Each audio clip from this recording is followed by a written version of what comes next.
Hey guys, I want to share a fun story with you today called The Most Magnificent Thing by Ashley Spires. The Most Magnificent Thing by Ashley Spires. This is a regular girl and her best friend in the whole wide world. They do all kinds of things together. They race, they eat, they explore, they relax. She makes things, he unmakes things. One day, the girl has a wonderful idea. She's going to make the most magnificent thing.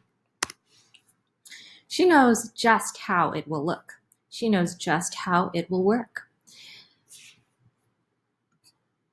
All she has to do is make it, and she makes things all the time. Easy peasy. First, she hires an assistant. Miss Mosley has to move out of the way.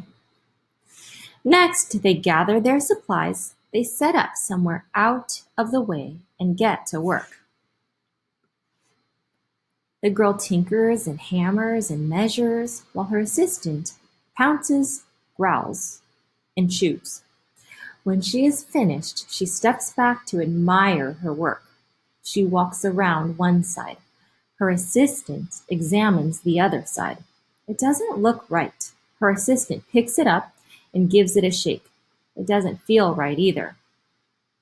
They are shocked to discover that the thing isn't magnificent or good. It isn't even kind of sort of okay. It is all wrong. The girl tosses it aside and gives it another go. She smooths and wrenches and fiddles. Her assistant circles and tugs and wags. When she finished, she stands up and takes a long look at it. Her assistant gives her a nudge with his paw. This thing is still wrong. She decides to try it again. The girl saws and glues and adjusts. She stands and examines and stares. She twists and tweaks and fastens. She fixes and straightens and studies. She tries all different ways to make it better. She makes it square, she makes it round, she gives it legs, she adds antenna. She makes it fuzzy, she makes it long, short, rough, smooth, big, small. One even smells of stinky cheese, but none of them are magnificent. Her hard work attracts a few admirers, but they don't understand. They can't see the magnificent thing that she has in her mind. She gets mad.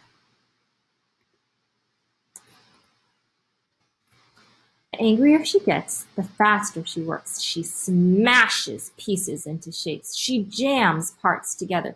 She pummels the little bits in. Her hands feel too big to work, and her brain feels too full of all the not right things.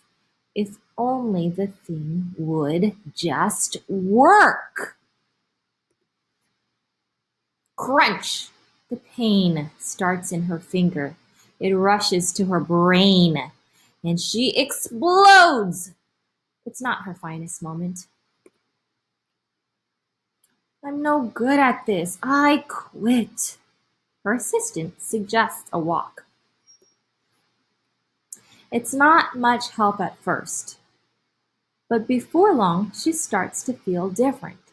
Bit by bit, the mad gets pushed out of her head. As they stroll along, she comes across the first thing she made. The bad feelings are about to start all over again. Then she notices something surprising. There are some parts of the wrong things that are really quite right. The bolt on one, the shape of another, the wheel to seat ratio on the next. There are all sorts of things she likes. By the time she reaches the end of the trail, she finally knows how to make the thing magnificent. She gets to work. She works carefully and slowly, tinkering, hammering, twisting, fiddling, gluing, painting. Her assistant makes sure there are no distractions. This thing is perfect to ward off bears. This will stop that leak. This one's all wet. That afternoon fades into evening. Finally, she finishes. She alerts her assistant. The pair take a good, long look. It leans a bit to the left, and it's a bit heavier than expected. The color could use a bit of work too, but it's just what she wanted. They climbed aboard and take it for a spin. They are not disappointed. It really is the most magnificent thing.